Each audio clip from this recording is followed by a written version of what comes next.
Sa gitna ng panawagan ni Senator Alan Peter Cayetano para sa mass resignation at snap elections, isang nakakagulat na pahayag ang lumabas mula mismo sa kanyang kapatid na si Lino Cayetano.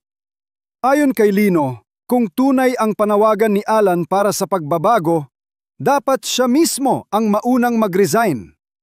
Lead by example, giit ni Lino.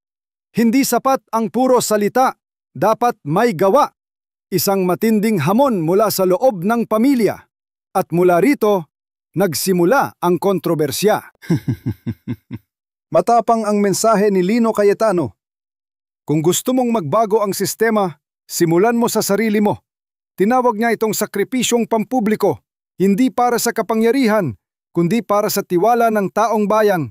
Habang patuloy ang sigawan ng masa para sa accountability, marami ang nagsasabing tama si Lino.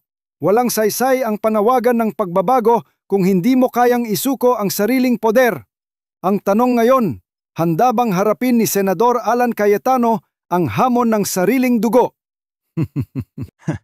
Habang umiinit ang issue, hindi mapigilan ng publiko ang magtanong, tunay bang pagbabago o politikang palabas lang?